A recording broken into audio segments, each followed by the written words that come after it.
त्यसको आफ्नै भाषा, वेशभूषा, पर्व, संस्कृति, छुट्टै पहिचान छ।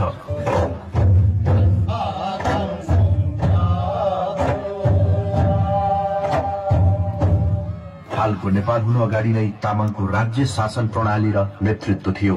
एकीकरणको महाअभियान चलेपछि शासकहरूले तामाङहरूलाई षड्यन्त्रपूर्वक कब्जा मात्र गरेनन्, कब्जा गरिसकेपछि तामाङको पहिचानलाई बेवास्ता गरी नेतृत्वमा कहिले आउन दिएन। सोझो सिधा बहादुर स्वभावको फाइदा उठाउँदै राज्य सत्ताको विभिन्न परिवर्तनको नाममा तामाङहरूलाई बलिको बोका बनाइयो। प्रजातन्त्र हुँदै हालको गणतन्त्रसम्म ल्याउन धेरै तामाङहरूले ज्यान गुमाए।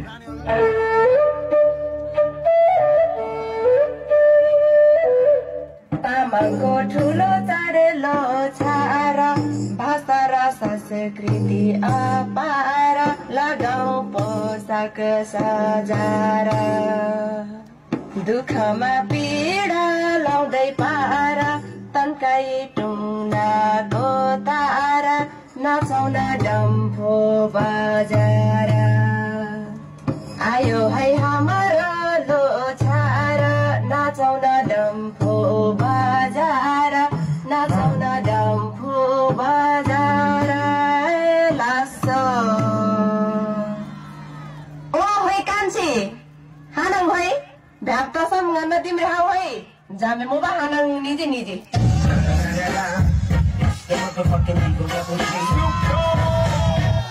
आयो तामाङ रानी हुस्के बियर खानी, यसपालिको लोछारमा त डिस्कोतिर जानी। मैचाङ भन्दै जिस्काउँछ उत्यो काले साले, बुढी म बजारबाट के ल्याइदेऊ त वृद्ध भत्ताले। खोइ खोइ देखाउ त होइ, आइया आइया होइन बिराम भएस कि के भयो? के भनेको आफ्नो भाषामा भन् त। यस्तो पाखे भाषा कसले बोल्छ हो? इंग्लिश र हिन्दी बोल्ने जमाना कहाँबाट कहाँ पुगिसक्यो? बुढी मलाई के थाहा? तामाङ भाषा होइन, तिमीले छोरी अंग्रेजी भाषा बोल्न जान्ने भएछ भनेर गर्व गर के बुढी, गर्व गर। खै वृद्ध भत्ताले के ल्याइदेऊ त मलाई, देऊ त। ल्याइदिएको छु छोरी, ला लगाएर हेर त, गाउँमा लोछार कार्यक्रम हुँदैछ अरे। यो लुगा लगाएर मेन्दोबाया गीतमा छम छम नाच है त।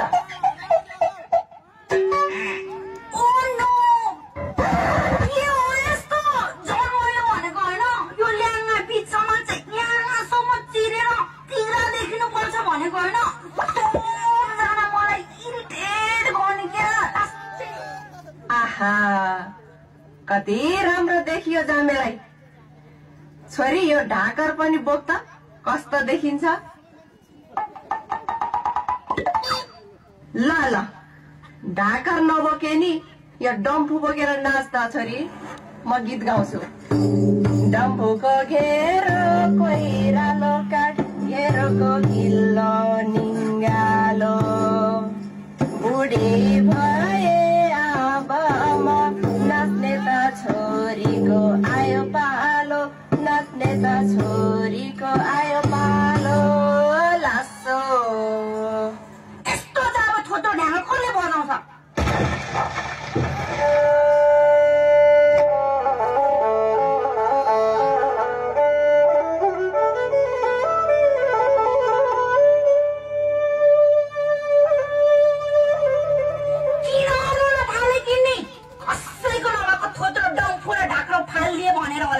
रोको लौ लौ राख, अगेनामा हालेर डोराइदिन्छु। अनि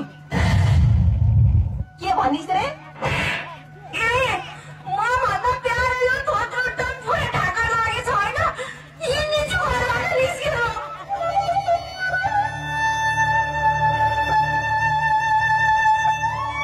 जा गइहाल त, तेरो बाउ संस्कृति बचाउन निस्के त। संस्कृति संस्कारलाई झन्झट मानेर निस्किन खोज्छस् भने जा, म यही डम्फु र ढाकर हेरेर मन बुझाउँछु।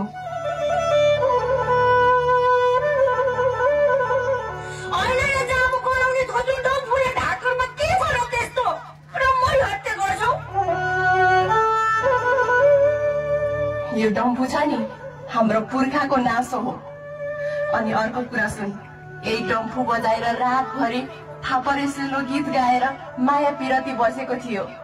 तिम्रो बाउले यही डम्फुलाई साँची राखेर कसम खाएर मसँग बिहे गरेका थिए।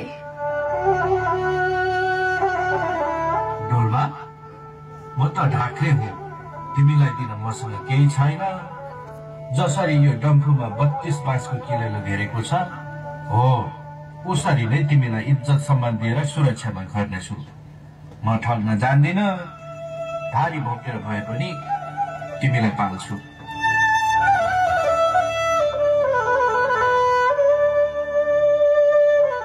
हो छोरी, तिमी ढाक्रेकै छोरी हौ। आज अपमान गरी ढाकरमा लात्ती हान्यौ नि, मेरो कोखमा हाने झै भाछ। यो ढाकरमा तिम्रो बुवाको धेरै इमान्दारिताको पसिनाले भिजेको छ। अहिलेको गाउँको एम्बुलेन्स गाडी घोडा भनेको त्यो बेला यही तिम्रो बाउको ढाकर थियो। ढाकरको हरेक सोया र नाम्लोमा इमान्दारिताको बास्ना आएको छ। तिमी जन्मिन गाह्रो हुँदा यही ढाकरमा बोकेर सहर पुर्याएका थिए तिम्रा बाउले। सहरको अस्पतालमा तिमी जन्मिएपछि तिम्रो बाउ सहर हेर्दै यही सहरमा पढाएर हाम्री छोरीलाई संस्कारी बनाउनु पर्छ भनेर हामीले संकल्प गरेका थियौं। अहिले तिमी सहरमा गएर पढ्यौ, संस्कार भुल्यौ छोरी। आज यो डम्फुमा झलझली तिम्रो बाउलाई देख्छु। तिम्रो बाउलाई डम्फु भएपछि सारा थकान भुल्थे।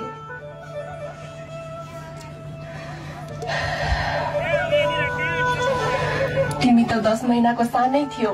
आफ्नो पहिचानको निम्ति 10 वर्षे जनयुद्धमा तिम्रो बुवा जानुभयो। जाने बेला छोरीले कख सिकोस् नसिकोस् तर डम्फु चाहिँ बजाउन सिकोस् है भनेर गएका थिए। देशमा गणतन्त्र त आयो, तर तिम्रो बुवा आजसम्म कहिल्यै घर आएनन्।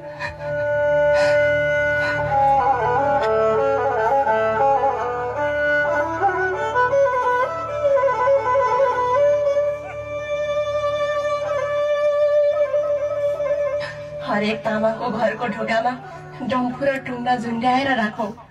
पाहुना लाग्न आउनेहरूले नि तामाङको घर भनेर चिनुन् अनि तामाङको डम्फु छोएर बजाएर महसुस गरून् भनेर भन्दै हिँड्नुहुन्थ्यो।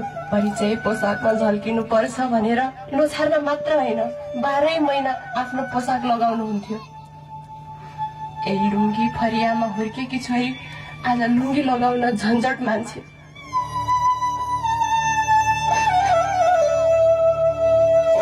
आफूलाई औषधि समेत नकिनी आएको वृद्ध भत्ताले छोरीलाई तामाङको पोसाक ल्याइदिए, तर हे दोर्जे, मैले हाम्रो छोरीलाई हजुरले सोचेको जस्तो संस्कारी बनाउन सकिन, माफ पाऊ।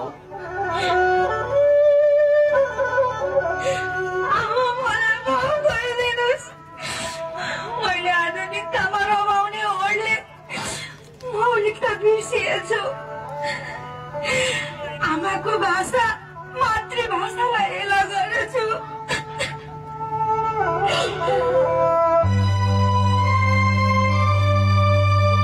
आज परिवर्तन अनि नेतृत्वमा तामाङहरू देख्दा खुसी लागेको छ। खै कता कता सुन्छु तामाङ नेतृत्वहरूलाई जाति भन्दा पार्टी प्यारो हुन थालेको छ रे। यो सत्य नहोस्। पदको होडबाजीमा लाग्दा आफ्नो भाइ भाइ बिर्सन थालेको छ रे। बिन्ती छ सभ्यता नमरोस्। अनि छोरी, अहिलेको राष्ट्रिय गानले के भन्छ रे? सयौं थुङ्गा फुलका हामी एउटै माला नेपाली। हो, त्यो मालाको एउटा थुङ्गा हामी तामाङ हौ। जसरी सिङ्गो मालामा एउटा थुङ्गा चुडिदा ओइलिदा मालाको शोभा हराउँछ, हो यो देशमा पनि कुनै जातिको संस्कृति संस्कार हराउनु भनेको देशको परिचय पहिचानमा असर पुग्नु हो। राज्यले भाषा संस्कृति संस्कारलाई प्राथमिकता दिएन भनेर बहुजाति भाषा धर्म संस्कृति सँग विशाल भन्ने राष्ट्रिय गानको अर्थ नरहन सक्छ। तामाङको भाषा संस्कृति संरक्षण हुनु तामाङ जातिको जित मात्र होइन, यो सिङ्गो सांस्कृतिक मुलुकको हित पनि हो। कस्तुरीको बिना आफैसँग हुँदा पनि बाँच्नको लागि दौडिए झै हामी तामाङहरू पनि संस्कृति संस्कारको निम्ति अरूले दिएन भनेर भन्दा पनि आफ्नै घरदेखि सबैले सुरुवात गरौं।